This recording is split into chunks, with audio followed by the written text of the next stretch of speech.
Hello, this will be a little tour of the back shop at Pine Ridge Railroad. Got a warm fire going today. Got a picture of the original farm up on the mantle. And we'll just go into the shop area now, behind the door.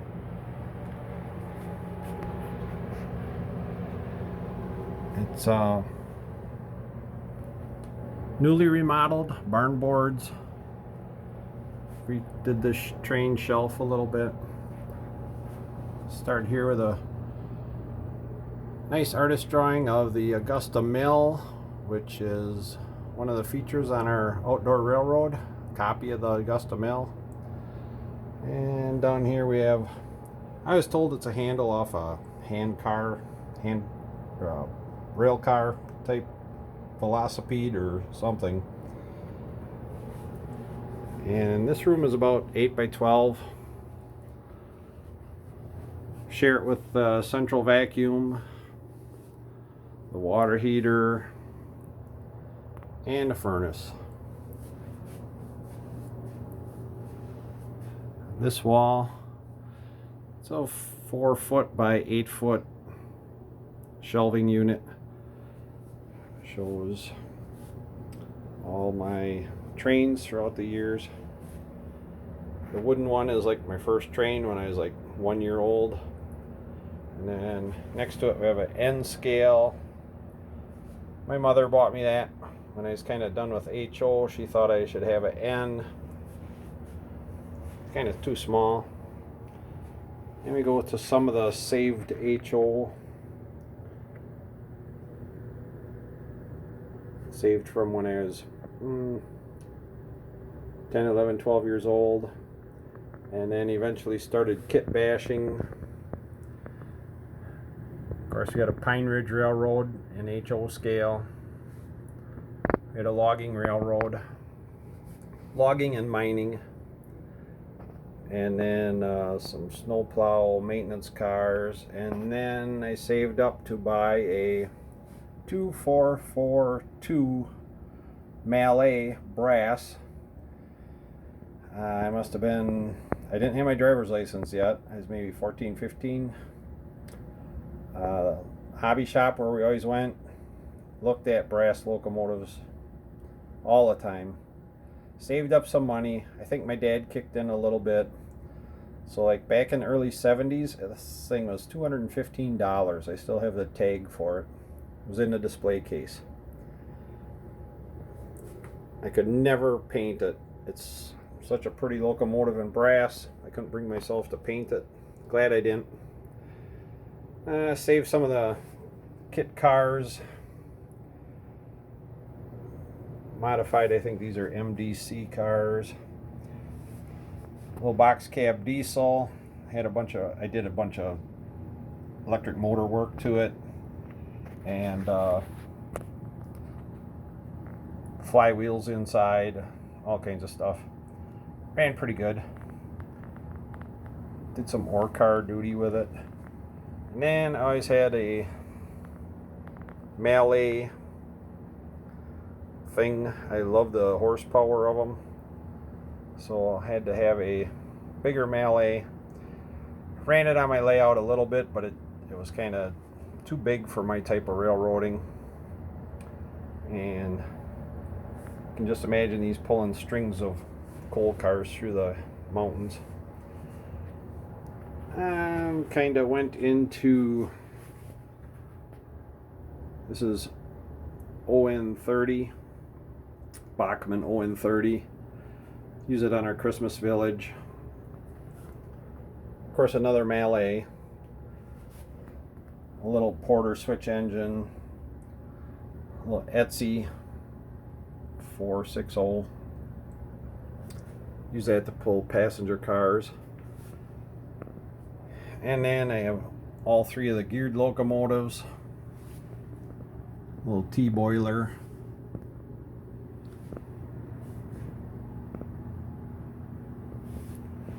This one I have lettered for Ruddy Creek Lumber Company. Pulling some logs. A little Heisler. and a Climax. Some passenger cars. Use them on the Christmas layout. And then we have a few freight cars, a couple flat cars, and usually drag the freight around with that melee. Then what got me started in model trains, electric trains, was probably 4 years old, 5 years old. My dad, for his little boy, traded his hunting rifles for some used Lionel train stuff. Track, engines, bunch of boxes of miscellaneous. And I got that for Christmas one year. Had a big layout in the basement, like 2 4x8 plywood tables, and a switch engine, gondola, hopper. One of my favorites was the livestock car. Also like the Sunoco tanker. Always like this long gondola. And then preferred the steam. Well, that's automatic dump car.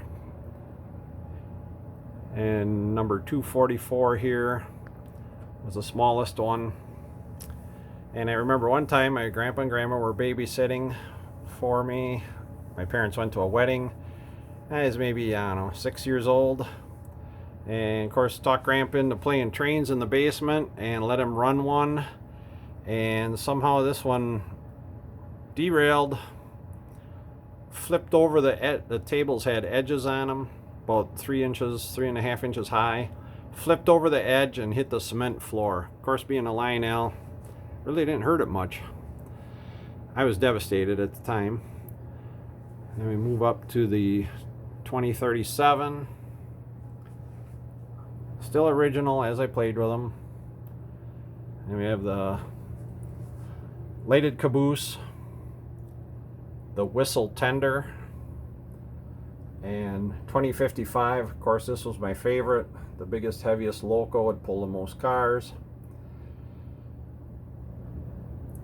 And then we got a passenger. I don't know what fits with what. A couple of duplicates here. All the passenger cars. I seem to pull them with the AB unit, the Texas Special. Had a D-cell battery in the bottom here, and that was the horn. Actually, they all had a battery in them. And then on the top, just a couple insulators, telegraph insulators. Then on this wall is the current workbench. You have a 36-ton Shay in for a little tune-up. It's getting new trucks, and hopefully it'll be getting a Blue Nami Soundtracks unit installed in it and take out all the Bachman stuff. There's the old broken trucks. All the plastic stuff breaks in them. The new ones are die cast, a little heavier duty. And this runs on our outdoor layout. Summertime, wintertime's a little tough. I ran them in the snow a little bit, but kind of hard to do. And the name of the railroad is Pine Ridge Railroad. Let the adventure begin. Have some memorabilia up in the window. Not a railroad lantern, but I don't know, it came with a red lens in it. I don't even know where I found that. Flea market, I guess. Kind of neat. Some old oil cans. Latest thing I built is it's a inexpensive Craftsman toolbox. Some furnace filters. with a Menards box fan mounted behind the furnace filters for a little paint booth. Just do weathering and some light painting. Found a turntable on Amazon. Have the air regulator mounted on the side, which plugs into the regulator on the wall. And well behind this cabinet is a little one-cylinder air compressor. Does pretty good, just for a blower, air blower, and definitely runs the airbrush. And then with the toolbox, all the weathering, painting stuff is right there. Never really had a place for it. It was kind of scattered all over. There's my H1 or H3 Pache airbrush.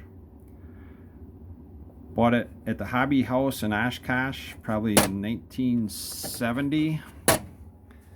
The receipts here somewhere for it. Hobby House was an all-around hobby store. Some foam pads to lay locomotives on, and just some scratch building supplies for a little weight in the bottom. Here we have a couple toolboxes, all the necessary tools to keep the house running and work on trains. Underneath kind of became my storage area for plastic containers with screws and smaller hardware, mostly for trains.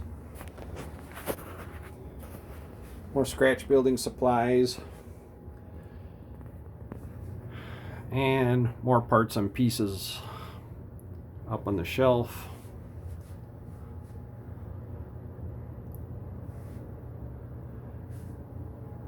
Kind of come around here. That's actually the duct for the furnace. My mom got me this for Christmas many years ago. It's kind of a resin, it's not a wood carving, it's a resin casting, I guess. Kind of cool. Always kept it. Got a little yellow cabinet here. It's a metal cabinet. Got the drill press, officially labeled. Got a little vise bolted on here for hacksawing, clamping stuff, pinching stuff. You pound on it a little bit. It's kind of an anvil. Got a little arbor press. Inside is drill bits, reamers, countersinks, and Bosch drill and a Bosch driver, and a bunch of bits for it. A little stash of pellets for the pellet stove. And so that's about it for the back shop of Pine Ridge Railroad. Really enjoy it down here. Thank you.